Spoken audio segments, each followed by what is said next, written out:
Hello बच्चों, welcome to my YouTube channel new direction classes. बच्चों, आज हम इस वीडियो में क्लास 9 साइंस का chapter first matter in our surroundings को लाइन बाय लाइन डिस्कस करेंगे। Let's start the video.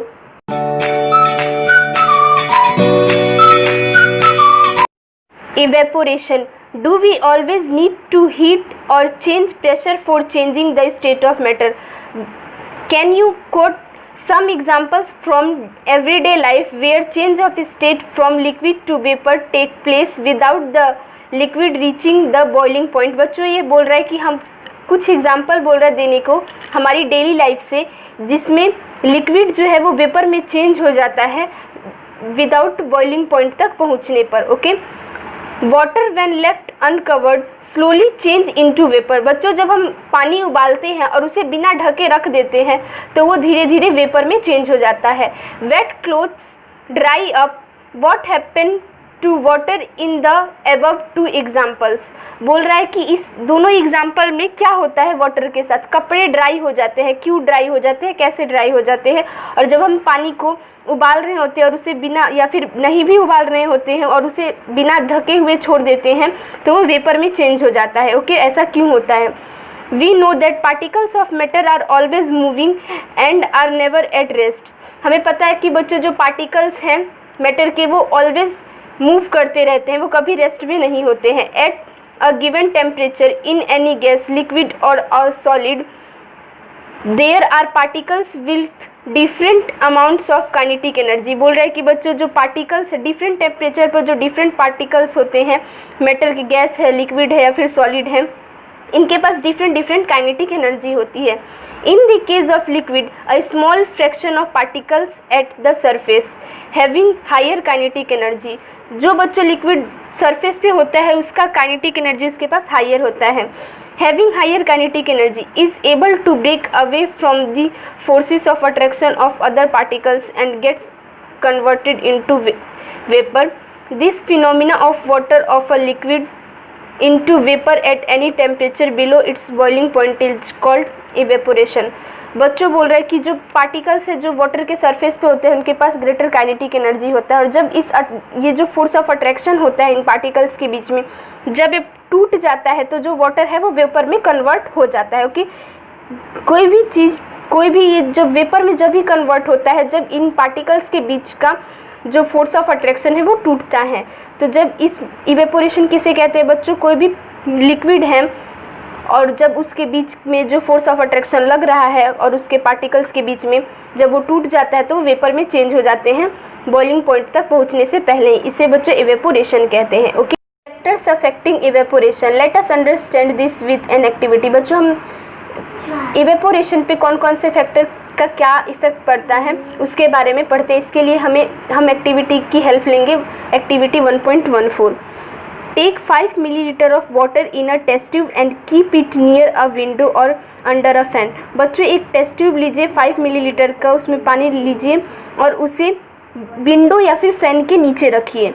Take 5 millilitre of water in an open china dish and keep it near a window or under a fan. एक 5 millilitre का ही बच्चों वो लीजिए, China dish लीजिए उसमें, और उसे भी बच्चों विंडो पर रखिए या फिर फैन के नीचे रखिए। Take 5 millilitre of water in an open china dish and keep it inside a cupboard और on a shelf in your class. बच्चों, और एक बोल रहा है एक चाइना डिश लीजिए 5 मिलीलीटर का, उसको कहाँ रखना है आपको? उसे कपबोर्ड में रख दीजिए। Okay, record the room temperature. अब रूम टेम्परेचर रिकॉर्ड कर लीजिए। रिकॉर्ड द टाइम और days taken for the evaporation process in the above classes. और अब आपको देखना है कि कितने दिन या कितने टाइम में इवेपोरेशन होता है इन तीनों केसेस में। फर्स्ट केस क्या था बच्चों? आपको एक टेस्ट ट्यूब में 5 मिलीलीटर का टेस्ट ट्यूब लेना था, उसमें पानी लेना था और उसे फैन या विंडो के नीचे रखना था। सेकेंड केस में 5 मिलीलीटर का ही चाइना डिश लेना था और उसे आपको फैन या विंडो के नीचे रखना था। और थर्ड केस में 5 मिलीलीटर का ओपन चाइना डिश लेना था और उसे आपको कपबोर्ड में रखना था। अब रूम का टेम्परेचर नोट कीजिए और देखिए कि इवेपोरेशन में इन तीनों ही केसेस में कितना टाइम लगता है, कितना दिन लगता है। Repeat the above 3 step of activity on a rainy day and record your observation. ये बच्चों नॉर्मल डे में कीजिए और रेनी डे में भी ये कीजिए, ये एक्टिविटी कीजिए। What do you infer about the effect of temperature, surface area and wind velocity and evaporation? अब बोल रहे हैं कि क्या क्या इफेक्ट पड़ता है टेम्परेचर का क्या इफेक्ट पड़ता है इवेपोरेशन पे, सरफेस एरिया का क्या इफेक्ट पड़ता है, विंड वेलोसिटी का और क्या इफेक्ट पड़ता है इवेपोरेशन में। Okay, you must have observe that the rate of evaporation increase with, बच्चों रेट ऑफ इवेपोरेशन इंक्रीज होता है जब हम सरफेस एरिया बढ़ा देते हैं। ओके, तो जो हमने चाइना डिश लिया था उसमें जो हमने पानी ले रखा है उसका इवेपोरेशन जल्दी होगा in compare to test tube, क्योंकि यहाँ पे सरफेस एरिया इंक्रीज होता है, हो गया है, और सरफेस एरिया इंक्रीज होता है तो इवेपोरेशन इंक्रीज होता है। ओके, तो जो हमने अभी एक्टिविटी की उसमें चाइना डिश वाले का में जो पानी ले रखा है उसका इवेपोरेशन जल्दी होगा टेस्ट ट्यूब में जो लिया है उसके कंपेयर में। We know that evaporation is a surface phenomena, evaporation बच्चों एक सरफेस फिनोमिना है। If the surface area is increased, the rate of evaporation increase. Surface area increase करते हैं बच्चों तो रेट ऑफ इवेपोरेशन भी इंक्रीज हो जाता है। For example, while putting cloth for drying up, we spread them out.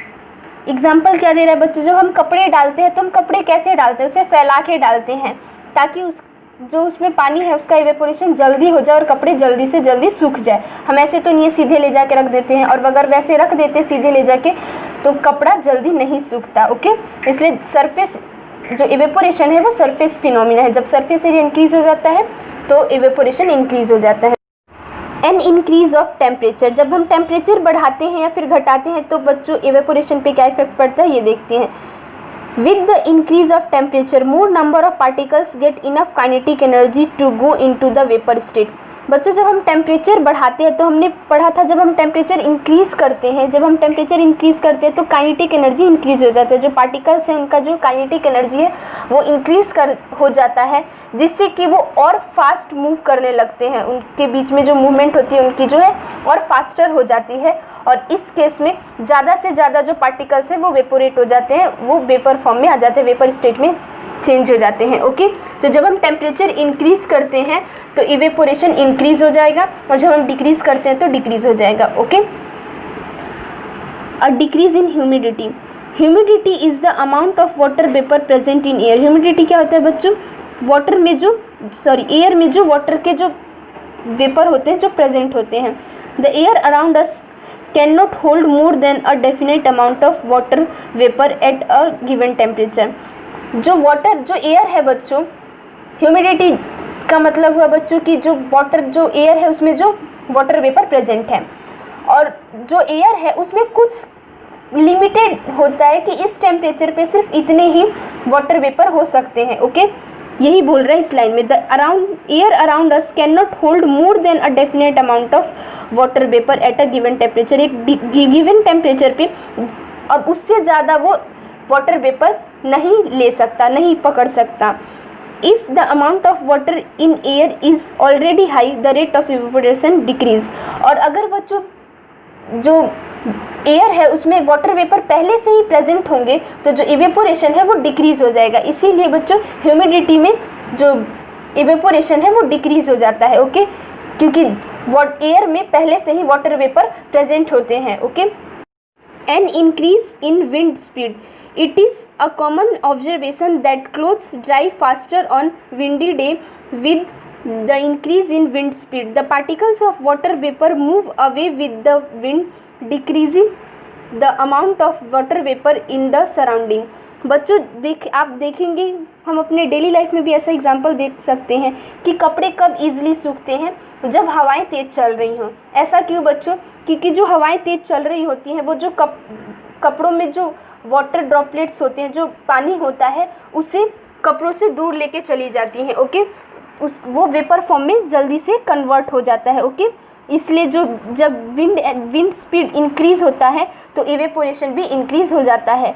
It is a common observation that clothes dry faster on a windy day. हमने अपने डेली ऑब्जर्वेशन में भी हम देख सकते हैं, with in the increase in wind speed the particles of water vapour move away with the wind.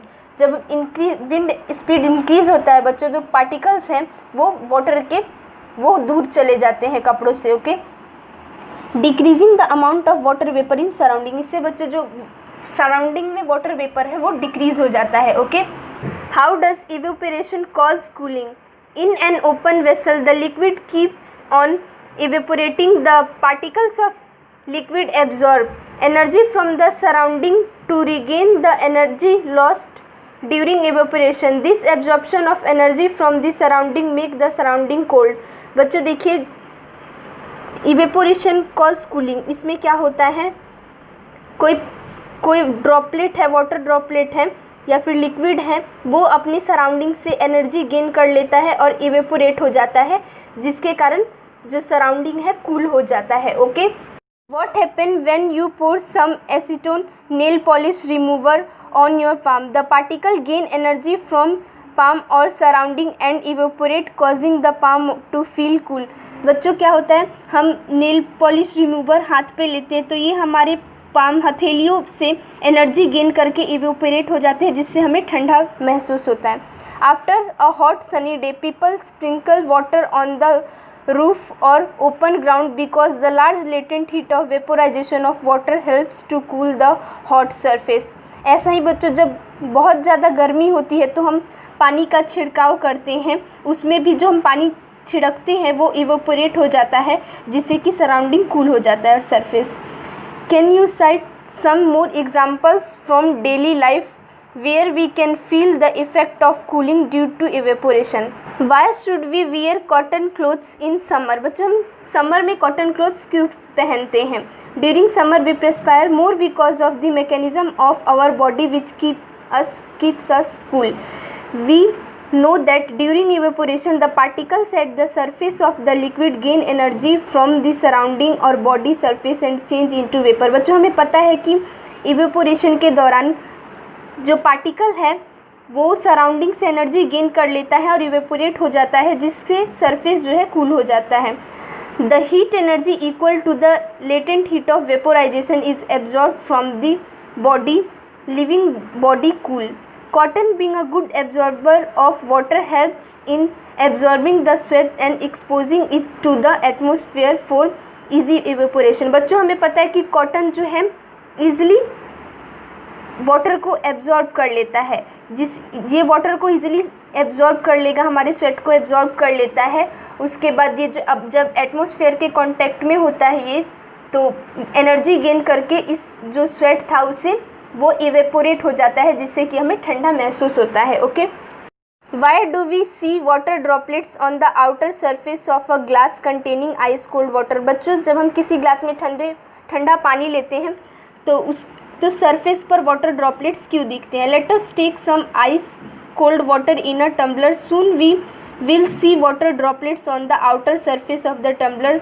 The water vapor present in air on coming in contact with the cold glass of water lose energy and gets converted to liquid state which we see as water droplets. अब इसमें बच्चों होता क्या है, ऐसा हमें क्यों लगता है? देखिए, जब हम ग्लास में ठंडा पानी लेते हैं तो जो एटमॉस्फेयर में जो वाटर है वेपर के फॉर्म में जो है, और जब वो ठंडे ग्लास के कांटेक्ट में आता है, ओके, तो एनर्जी लॉस कर देता है और इसके कारण हमें वाटर ड्रॉपलेट्स दिखाई देते हैं. एनर्जी लॉस करके वो लिक्विड स्टेट में आ जाता है, ओके, जिसके कारण हमें वाटर के ड्रॉपलेट्स दिखाई देते हैं ग्लास पर. ओके बच्चों, मेरा वीडियो आपको अच्छा लगा हो तो लाइक, शेयर और सब्सक्राइब करना ना भूलें.